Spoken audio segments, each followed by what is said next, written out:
I don't know what to say about this. My dog is not happy right now. Hi everyone and welcome back. My name is Brandy. Today we're going to be making a chicken coconut curry. This is another one of my favorites. I make it all the time. It's great because it makes a lot, so you can either feed a lot of people or save some for leftovers or both. So let me go ahead and bring you in a little bit closer and I'll show you what we need. All right, so here we go. For starters, we have 1 pound of ground chicken, about a half of an onion diced, a 1-inch knob of ginger minced. If you don't have fresh ginger, just leave it out. Powdered ginger is not a good substitute in this recipe. I've got 5 cloves of garlic minced, 1 can of diced tomatoes, a can of coconut milk. Notice this is the can, not that stuff that comes in the carton. Also, I'm using full fat coconut milk here. I feel like that's fine because there's not a lot of fat otherwise in the recipe. I have a bag of mixed vegetables. This is a 16-ounce bag, but I'm probably only going to use about 12 ounces. Some curry powder. I'm going to use about 3 tablespoons or whatever is left in this pouch because I'm not sure how much I have left here.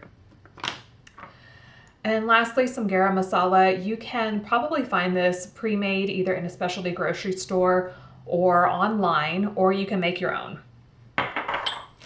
And just real quick, let's talk about how expensive spices are. If you choose to make this on your own, some of the ingredients can be really expensive.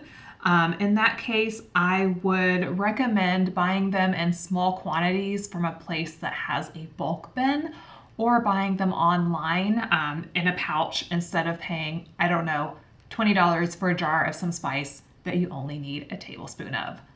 Do what you want, but that's what I recommend. All right, so let's get started. Here I have a little bit of avocado oil preheated in a large pot over medium heat. And I'm going to start by adding the ground chicken.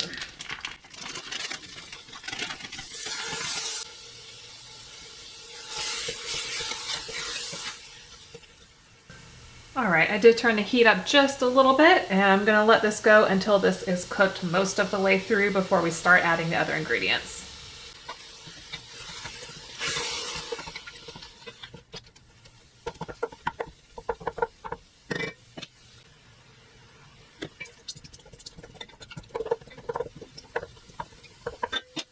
Okay, now that the chicken is cooked most of the way through, I'm going to go ahead and add in the onion.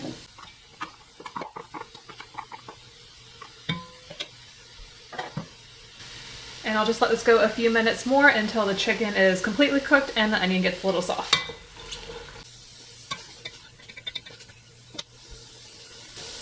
All right, this is looking pretty good. I'm going to go ahead and add in the garlic and ginger.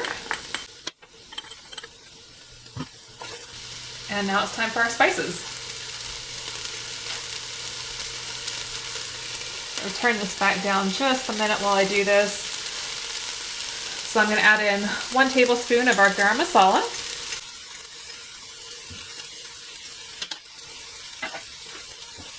And hopefully I have enough for 3 tablespoons of the curry powder, but we will see.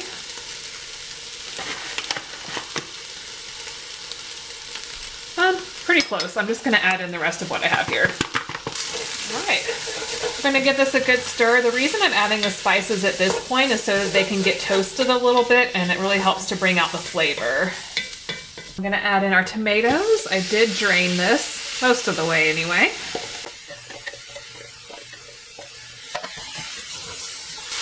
And then our coconut milk. All right, give this a good stir. I am scraping up all the brown bits off the bottom. At this point, I'm going to add a pretty hefty pinch of salt.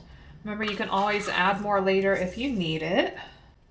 I'm going to turn this back up to medium high. We want it to come up to a simmer. Now I'm going to add in our frozen mixed vegetables. I have this little bit left over from... Where is it? There it is. I have this little bit left over from a previous bag, just like this much. So I'm going to use that first. And then the new bag.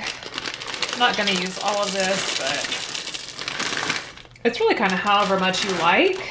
I usually just pour in some and then give it a stir and see if I think it needs more vegetables or not.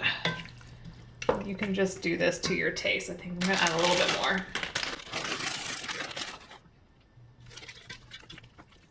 We like a lot of vegetables, so I tend to go pretty heavy on the vegetables when I make this. So this consistency is already looking a little bit thick, and since I know I need it to simmer for a little bit, I'm gonna add just a little bit of water. Okay, well, I put maybe just about a 1/4 cup of water in this can of coconut milk. I'm gonna swish it around. Just add that in there.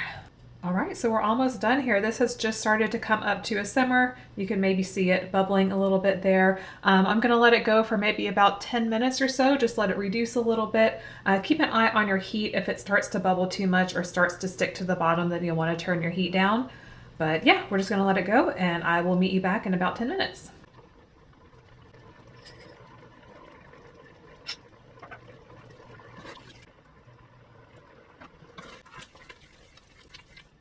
Okay, it's been about 10 minutes and this is looking pretty good. I'm just gonna give it a little taste for seasoning. I do think it needs just a little bit more salt. If you find that yours is still a little too watery at this point, feel free to keep on reducing it, but it will thicken up a little bit after it cools as well. All right, so that's done. I'm gonna go ahead and turn the heat off.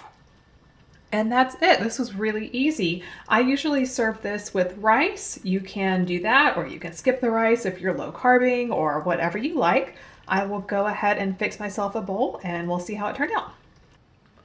All right, so here it is all plated up. Let's give it a try. It's very hot.